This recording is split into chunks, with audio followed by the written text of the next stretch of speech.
നമ്മുടെ very first chapter ആണ് half A day എന്ന് പറയുന്നത്. ഹാഫ് എ ഡേ എന്നുള്ള ചാപ്റ്ററിന് ഒരുപാട് ഇമ്പോർട്ടൻ്റ് ആയിട്ടുള്ള ക്വസ്റ്റ്യൻസ് ചോദിക്കാറുണ്ട്. അപ്പോൾ ഹാഫ് എ ഡേ എന്ന് പറയുന്നത് വളരെ ഈസിലി പേജ് ടേൺ ചെയ്തു പോകുന്ന വളരെ ചെറിയൊരു ചാപ്റ്റർ ആണ് അല്ലേ. നമ്മുടെ നരേറ്ററിന് ചെറുപ്പം മുതൽ ആ ഒരു വയസ്സായ ടൈം വരെ ഉള്ളത് ഒറ്റ ദിവസം കൊണ്ട് ഏതാനും നിമിഷങ്ങളിൽ തീർന്നു പോകുന്ന ഒരു ലൈഫിനെ പറ്റി പറയുന്ന ഒരു ചാപ്റ്ററാണ്. ഈ ഒരു ചാപ്റ്റർ നിങ്ങൾ എങ്ങനെ പഠിക്കണം, എന്തൊക്കെയാണ് ഇതിൽ ഇമ്പോർട്ടൻറ്റ് ക്വസ്റ്റ്യൻസ്, ഈ ഇമ്പോർട്ടൻറ്റ് ക്വസ്റ്റ്യൻസ് നിങ്ങൾ എങ്ങനെ കവർ ചെയ്യണം, അങ്ങനെ ഒരുപാട് കൺസേൺസ് നിങ്ങൾക്ക് ഉണ്ടാവും. ഓക്കെ, അപ്പം നിങ്ങൾ നോക്കുകയാണെങ്കിൽ ഇതിൽ ഏറ്റവും കൂടുതൽ മാർക്കിന് ചോദിക്കാൻ പോകുന്ന ഒരു ക്വസ്റ്റ്യൻ എന്ന് പറയുന്നത് റിവ്യൂ ആണ്. യൂഷ്വലി റിവ്യൂ അല്ലെങ്കിൽ റൈറ്റപ്പ് പോലത്തെ ക്വസ്റ്റ്യൻസ് ഈ ചാപ്റ്ററിന് ചോദിക്കാറുണ്ട്. 7 മാർക്സിന് ഒരു ക്വസ്റ്റ്യൻ നമുക്ക് എന്തായാലും ഉറപ്പിക്കാൻ പറ്റും. അപ്പോൾ റിവ്യൂ എന്ന് പറയുന്നത് ആ ഒരു ചാപ്റ്ററിൽ എന്തൊക്കെയുണ്ട്, ആ ഒരു ചാപ്റ്റർ വായിച്ചിട്ട് നിങ്ങൾക്ക് എന്ത് ഫീൽ ചെയ്തു. അപ്പോൾ റിവ്യൂവിൽ നിങ്ങൾ എന്തൊക്കെ ഇൻക്ലൂഡ് ചെയ്യണം, ചാപ്റ്ററിൻ്റെ സെറ്റിങ്സ് ഇൻക്ലൂഡ് ചെയ്യണം, ക്യാരക്ടേഴ്സിനെ ഇൻക്ലൂഡ് ചെയ്യണം, സ്റ്റോറിയുടെ പ്ലോട്ടിൻ്റെ ഡെവലപ്മെൻറ്റ് ഇൻക്ലൂഡ് ചെയ്യണം, ക്യാരക്ടേഴ്സിൻ്റെ ഡെവലപ്മെൻറ്റ് പറയണം, എന്തെങ്കിലും അതിൽ ഹിഡൻ മീനിങ് ഉണ്ടെങ്കിൽ അതിനെ പറ്റി പറയണം, ചെറുതായിട്ടൊരു സമ്മറി മെൻഷൻ ചെയ്യണം. അത് മാത്രമല്ല നിങ്ങളുടെ അഭിപ്രായം എന്താണോ അത് കൂടെ റിവ്യൂവിൽ കൊടുക്കണം. ഓക്കെ, പിന്നെ അത് കഴിഞ്ഞിട്ട് നമ്മളോട് ചോദിക്കാൻ ചാൻസ് ഉള്ള 6 മാർക്സിൻ്റെ ക്വസ്റ്റ്യൻ ആണ് ക്യാരക്ടർ സ്കെച്ച്. അപ്പോൾ ഇതിൽ നിങ്ങൾക്ക് അറിയാലോ ക്യാരക്ടർ ഡെവലപ്മെൻറ്റ് സംഭവിക്കുന്നുണ്ട്. അതുകൊണ്ട് തന്നെ ഈ ക്യാരക്ടർ സ്കെച്ച് ചോദിക്കാനുള്ള ചാൻസസ് വളരെ വളരെ വളരെ കൂടുതലാണ്.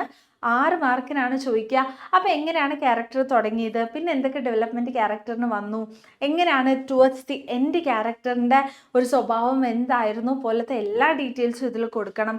പിന്നെ നമ്മളോട് ചോദിക്കാൻ ചാൻസ് ഉള്ള 4 മാർക്കിന് 2 ക്വസ്റ്റ്യൻസ് ആണ്. ഒന്ന് കോൺവെർസേഷനും ഒന്ന് ഡയറി എൻട്രിയും. അപ്പോൾ കോൺവെർസേഷൻ ഇടയ്ക്കിടയ്ക്ക് ചോദിക്കുന്നതാണ്. കോൺവെർസേഷൻ എന്ന് പറയുമ്പം നമ്മുടെ നരേറ്ററും അതേപോലെ അവിടുത്തെ ആ ലേഡി ഉണ്ടല്ലോ, ഏത് ലേഡി, സ്കൂളിലെ ലേഡി, ആ ലേഡി ആയിട്ടുള്ള കോൺവെർസേഷൻ വരാം. ഓക്കെ, അത് നിങ്ങൾക്ക് എക്സസൈസിലും പ്രാക്ടീസിലും വരുന്നുണ്ട്. അത് മാത്രമല്ല അത് വളരെ ഇമ്പോർട്ടൻ്റ് ആയിട്ടുള്ള ഒരു കോൺവെർസേഷൻ ആണ്.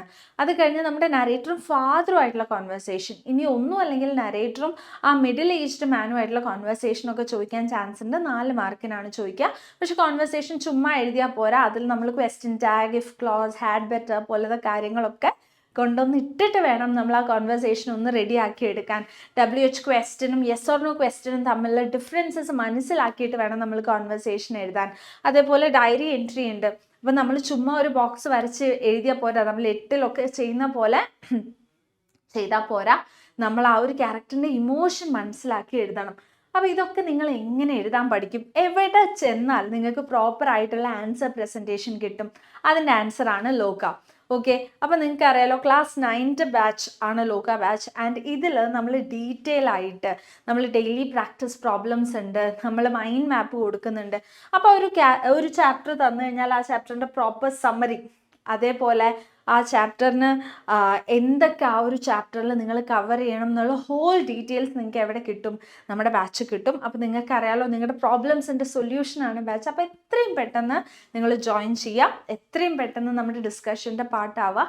അത് മാത്രമല്ല ഈ വീഡിയോ മാക്സിമം ഫ്രണ്ട്സിന് ഷെയർ ചെയ്യുക. ആൻഡ് നിങ്ങൾക്ക് ഇഷ്ടപ്പെട്ടിട്ടുണ്ടെങ്കിൽ ഏതൊക്കെ ക്വസ്റ്റ്യൻ ആണ് നിങ്ങൾക്ക് ഡിഫിക്കൽട്ടായിട്ട് തോന്നാറുള്ളത് എന്നുള്ളത് താഴെ കമൻറ്റ് ചെയ്യുക.